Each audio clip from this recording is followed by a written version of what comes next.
মহিলাসকলৰ মাজত অৰুণোদয় আঁচনিৰ হিতাধিকাৰী আমি বঢ়াব খোজো।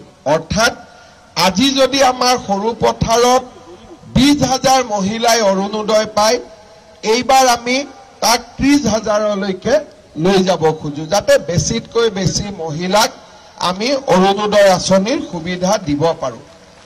অহা 15 তাৰিখৰ পৰা 28 তাৰিখলৈকে আমাৰ গাঁও সভাসমূহ অনুষ্ঠিত হ'ব আৰু এই গাঁও সভাসমূহত নতুন নতুন অৰুণোদয় হিতাধিকাৰী আমি নিৰ্বাচন কৰিম। এইবাৰ আমি হিতাধিকাৰী নিৰ্বাচন কৰোঁতে সমষ্টিটোত যিমানটা পুলিং বুথ আছে সেই পুলিং বুথ অনুসৰি হিতাধিকাৰীসমূহ আমি বিতৰণ কৰি দিছো।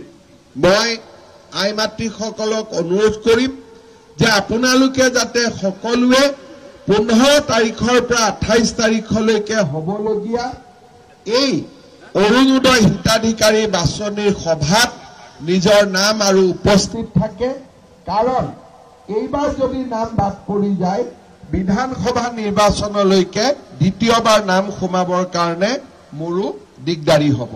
যেহেতু আজি মই সৰু পথাৰত আহিছো, 15 তাৰিখটো নিচেই ওচৰত, সেইকাৰণে এই বিষয়টো মই উল্লেখ কৰিলো।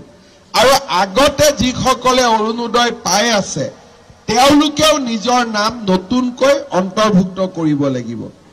আগত যিসকলে পাই আছে তেওঁলোকেও যদি গাঁও সভাত এইবাৰ নিজৰ নামটো লিখাই নলয় তেতিয়াহ'লে তেওঁলোকে অৰুণোদয় নাপাব, নতুনকৈ নিৰ্বাচিত হোৱা সকলেহে অৰুণোদয় পাব।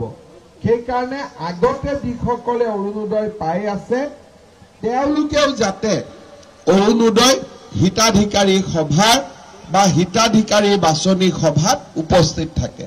বাকী আন আজি মই সৰু পথাৰত দিনটো আছো, আন চৰকাৰী আঁচনি বা আমাৰ কি কাম কৰি থাকিব খুজিছো এই বিষয়ে মই আগৰ সভাবোৰত কৈ থাকিম, আপোনালোকক লগ পাই থাকিম।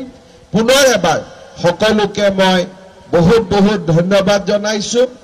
এই বছৰটোত আৰু এবাৰ সৰু পথাৰত অহা নহবগৈ, সেইবাবে 2025 চন ইংৰাজী নৱবৰ্ষৰ বাবেও আপোনালোক সকলোকে আগতীয়াকৈ নৱবৰ্ষৰ শুভেচ্ছা জনাই মই মোৰ বক্তব্যৰ সামৰণি মাৰিছো।